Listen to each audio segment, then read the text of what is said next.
With that, we've come to the end of this lesson. Coming lessons will discuss further about interface elements that we have here in Maya. Maya's interface. Hello there. In the previous tutorials, we had a brief look at the way of creating projects with their default folders and saving files in that project. Well, enough of that. Let's move on to the intuitive interface elements that Maya has to offer us. Thus, in the coming lessons, we'll be learning about the productivity-enhancing features, along with the powerful functionality of the interface elements that Maya has in its quiver. Okay, now we'll go straight to the user interface elements, or the UI elements of Maya, which are the elements we have in our scene. Before going in detail of the interface elements, let's learn about interface elements that Maya has to unwrap to its users. Okay, we have a scene open up here in Maya. It's got a lot of hectic kinds of menus, tabs, bars, and icons. Well, don't panic, just learn how to use them as we move on through our tutorial. I promise you'll be able to control the interface in a snap. Now, what if your interface element doesn't match mine, or some of them are missing? Again, don't worry. You can always reset the options to bring the default interface elements onto our screen. Just go to the window menu over here, and in the Settings and Preferences option, click once the Preference option at the top of the drop-down menu, and now you'll get the Preferences window. The other way of getting this Preferences window is just by clicking this small red-colored icon over here at the right bottom of your screen. As you get the Preferences window, go to Edit option over here, and click Restore to Default Settings once. What it does, it brings all the default interface elements to our screen. Now, click this Save button to save the options and exit this window. Now then, there should be no difference in the interface elements that we both have on our screen. That should be good. Alrighty then, let's now hide all those interface elements. Just go ahead and click the black-colored small arrows once to the left of the interface element. Now watch what I do. Click here, and over here, and over here, and so on and so forth. Well, what happened? Are we going mad or what? Don't worry, we're making our learning pretty easy this way. We will break the code in the next lesson, where we'll learn about the names of the interface elements that we have in Maya, and the functions of each interface element in the coming lessons. And with that, we wrap up this lesson and move on. Interface elements and tear-off menus. In the previous tutorial, we took a first step in learning Maya's interface elements. In that, we took a look at the way of bringing those elements to our screen, if not present, and at the end of the tutorial, we seemed to sort of be messing around the interfaces up a little bit, didn't we? Well, we'll sort it out right here and now. Okay, now we have the interface next to nothing, with all the interface elements gone. This is the view that advanced Maya users will be working with. However, as we are just learning the fundamentals, it's essential for us to have the interface elements. Now go to the Display menu, which is the fifth menu from the File menu, and over here at the top, we have an option called UI Elements. If I just click over that, we got a lot of options, don't we? These are nothing but the names of the interface elements which we ripped off in the previous lesson. Now, if I drag the cursor close to these lines at the top of these sub-options, watch it highlights with a blue color. Well, why'd that happen? Now, if I go ahead and click once over that blue highlighted line, watch what happens. The drop-down channel gets ripped off from its menu and appears as a new window.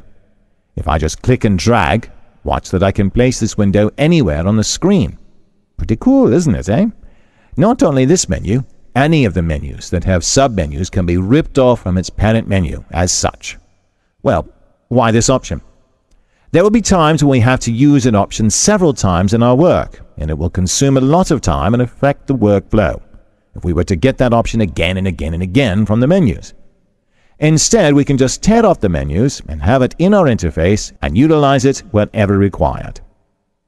By this way, Maya saves us unimaginable amounts of time. Quite amazing, isn't it? Now, with the ripped off menu, go and click the status line once to bring the status bar back to the interface. This check mark indicates that the user element, which is nothing but the status bar, is present in our window. If you click it again, it will disappear. Similarly, you can go on and off all the interface elements which we have here. But you can view either Attribute Editor or Tool Settings, or Channel Box Layer Editor window, one at a time in our screen. You can't view any of them together at the same time, however. But what are those windows? Well, just keep them in mind, and we'll discuss about them in a later lesson. You can also hide or show all the interface elements from these sub-menu options. Watch as I click Hide All UI Elements. All the user interface elements disappear. Now as I click Show All UI Elements, I can bring back all the interface elements to our screen. I want you to go ahead and learn the names of the interface elements. Make sure that you get used to the interface elements before we start working in our screen, which of course will play a vital role in speeding up our work. With that, we've come to the end of this tutorial. In the next, we'll discuss more about the interface elements applications one by one, with the first of them being the status line.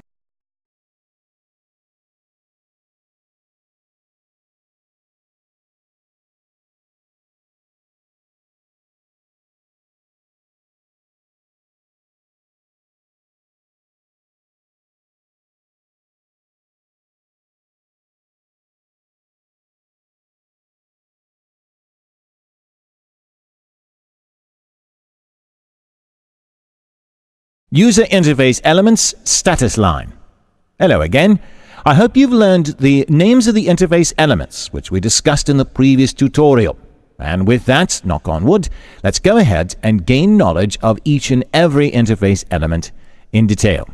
And first off, we'll start with the status line. Basically, Maya has lots and lots of specialized options, which are the tools and menus unique for modeling, texturing, rigging, animation, and etc., which have been discussed in the introduction lessons and will be discussed in greater detail in the tutorials to come. With more specialization, more options and more tools, we of course have more menus. And here we have the menu bar, which is crowded up with menus, knowing that just for animation alone. So where are the menus to work with modeling, texturing, and so on? Well, actually, depending upon the specialization that you work, you can switch menus to bring the respective specialization menu to your menu bar. How do you do that? Well, if you watch over here to the ultimate left of the status line, we have a text field stating animation. If I just click the drop-down arrow over here and select Polygons from the option, watch what happens. As I select the option, the menu's changed, and we get a whole new set of menus. Actually, these are the menus with which we can work with polygon modeling. In the same drop-down menu, if I just select the Surfaces option, we get menus changed again, and these menus will be utilized for NURBS modeling. In this way, I can evoke the concern menus for that specialization, so as to work with that particular function. Pretty amazing, isn't it? You can also switch menus for specialization from your keyboard. F2 for animation, F3 for polygons, F4 for surfaces, and F5, I'll be able to get the names for dynamics, and F6 for rendering menus. Only the first 7 menus in the menu bar remain unchanged irrespective of the specialization menu. All the other menus do change depending on the area we'll be working. Now, what about all the other options in the shelf? These set of options are for creating and saving files, and these options for shifting between object mode and component mode. Now these are for snapping objects, and so on and so forth, which we'll discuss all about them in greater detail when we apply these options to our scene in future tutorials. Now the last thing on the status line is that what if you can't see any of the icons which we have here? Well, if you watch closely, these items are grouped, and they have a small black line here to the left of every grouped icon to demarcate the difference. You can click once to hide that particular set, click again to get them back. This way you can have groups on your status line that you wish to work with for the betterment of your workflow. Alright, enough of status line. We'll go on to the next important element of our interface. The shelf is next up. User Interface Elements, the shelf. In the previous lesson, we learned about the importance of the status line. And as mentioned earlier in this tutorial, we'll go ahead and learn about the important aspect of the shelf. Now, in general, we at our homes do have shelves. Well, what are they for?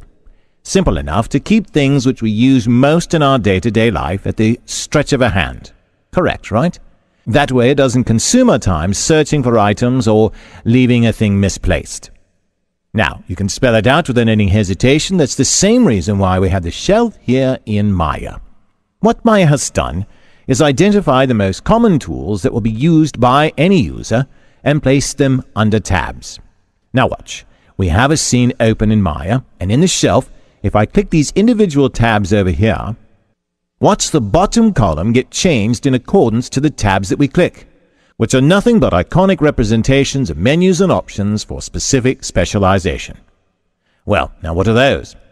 For example, if we want to create a primitive object in our scene, we have to go to the Create menu and get the object we desire. But instead, if I just click this Polygons tab, watch I have many options along with different polygon geometry shapes. And over here, nothing but tools that will be applied to polygon geometry and transforming them, which we'll discuss in greater detail in the latter part of our tutorials. But for now, if I just click over this icon, I get this polygon object in our scene, just like that, unlike creating this primitive from the Create menu. You can also switch between these tabs by clicking and holding this small box over here to the left of the shelf. Now, if I just click and hold this box, watch what we get. Options that are nothing but the names of the tabs we have in our scene. And the black dot over here represents the current Shelf tab selection. Now, if I hit the drop-down arrow to the Animation tab, look and see that we get commonly used options for animating an object or a scene.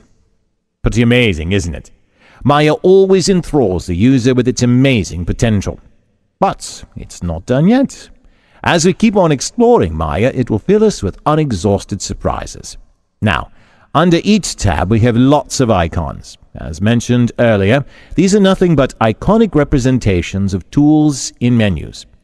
Now, what if you want to know about them and get familiarized with them? Just place the cursor over any icon and the tooltip for that icon will appear. In this way, you'll need not memorize all the tools. You can just place the cursor and identify the tools that you wish to work with. Now, what if you don't get the tooltip? Well, you can always get it from Windows, Settings and Preferences, and in the Preference window, select the Help option over here under the Interface category option. Now, as I click, watch that we get several options that are specific to the Help category. Over here in these options, Tooltip option is enabled. Now you can always check the box to enable the tooltip if it's unchecked, and then we can get the tooltip back. You can also set the display time of the tooltip over here in these options. It's not that important to explore all these options, but just to know them. With the options set, click Save, and to save the options we specified, and then exit this window. Now, if you wish to customize your own shelf with your own set of tools, well, we can customize the shelf bar as we customize the shelves of our home. And we'll go ahead and learn more about that in the next tutorial. Remaining interface elements. Previously, we took a brief look at the way of customizing our shelf. In this tutorial, we'll go ahead and finish off the remaining user interface elements that we have in Maya. Now, we have a scene open in Maya. The toolbox is placed to the very left of the interface. Actually, the toolbox is divided into two regions. The tools for working with our objects are held up in the first half of the toolbox over here, which we're going to learn about in the very near future, and the workspace layouts are over here in this bottom half, which we're also going to learn about. For a matter of understanding, if you right-click and hold the mouse over those workspace icons over here, you get lots and lots of options, right?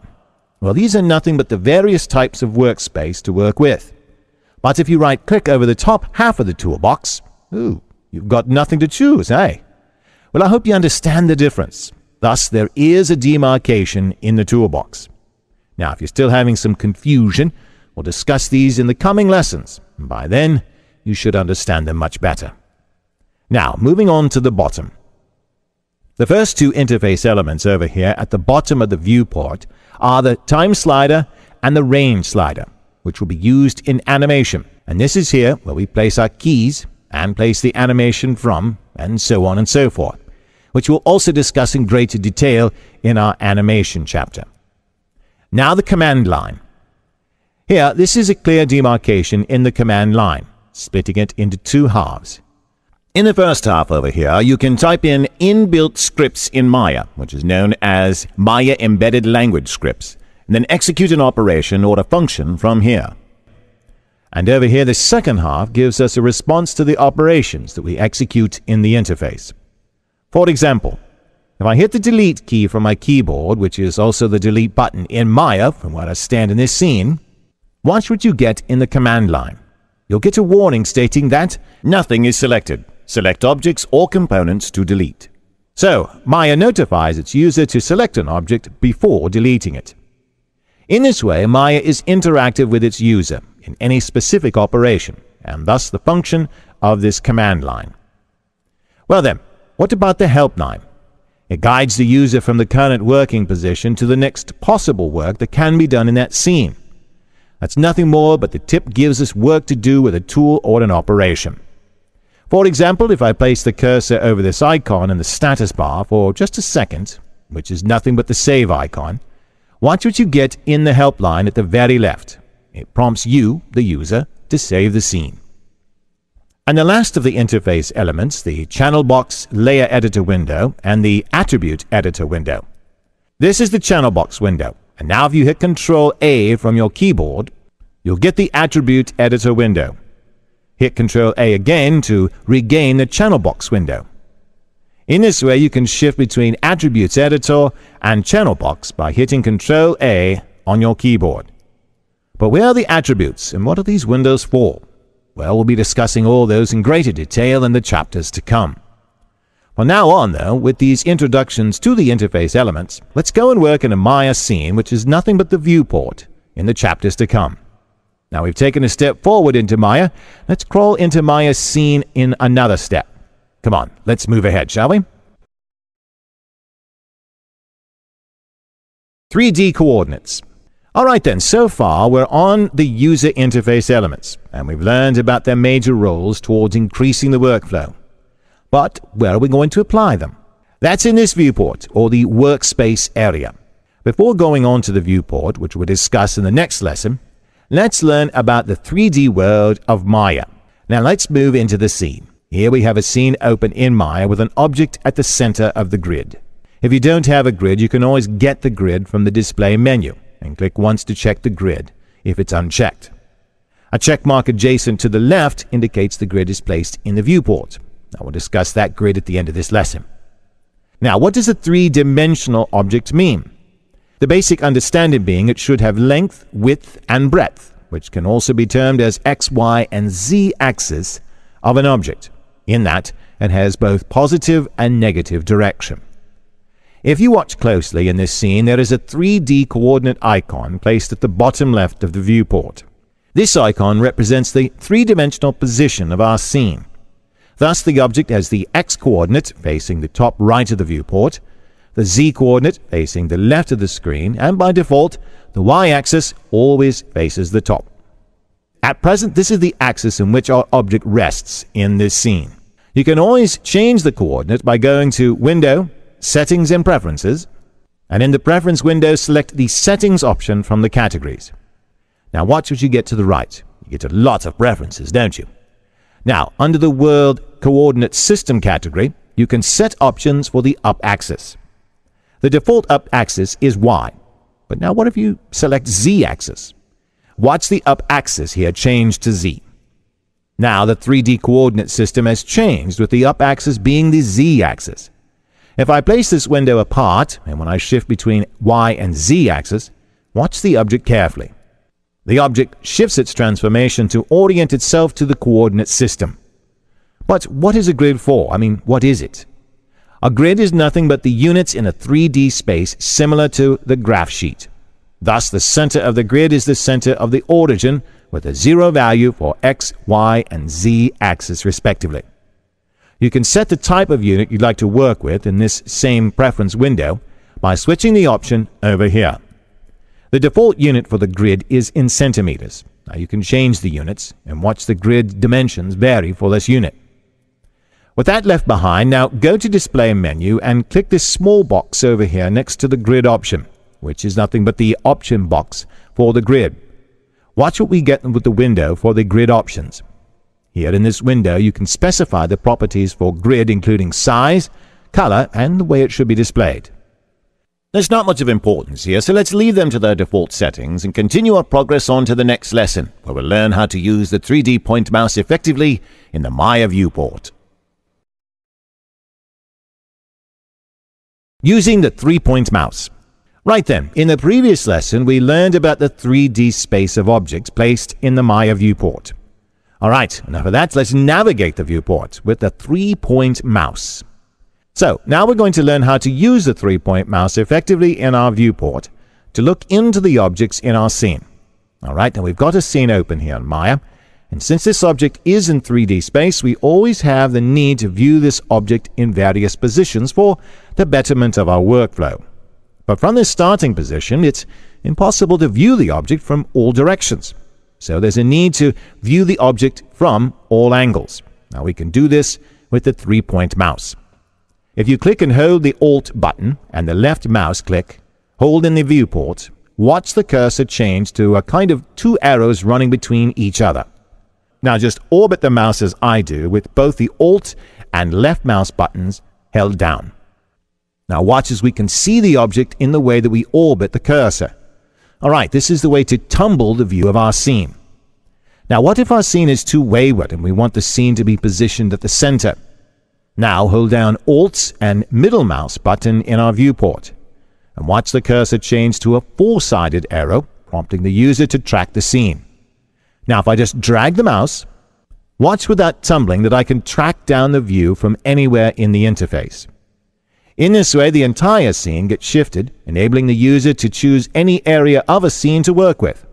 Now with that, we know how to zoom to a scene. With the same Alt button or Hold button, hold the right mouse button and watch the cursor change to a bell-shaped cursor. Now if I drag it in and out of the cursor, watch that I can actually zoom in or out of a scene. Now what if you have a problem with your right mouse button and you want to dolly the scene? The process of dollying or zooming can also be done by holding the Alt button and clicking and dragging both the left mouse and middle mouse button together, as I'm doing now. And also you can just roll the middle mouse button alone to zoom in or out of a view. Yes, indeed, we do have a whole lot of options for zooming, don't we? Now we'll be tumbling, tracking, and also zooming a view in almost every nook and corner of a Maya scene. Make sure that you practice a lot with your mouse to navigate a scene, so that by the time you start to work in a scene, the mouse options should be a snap for you. Okay, almost done with the mouse in this tutorial. In the next tutorial, we'll navigate the viewport one step further and learn how to play with the viewport.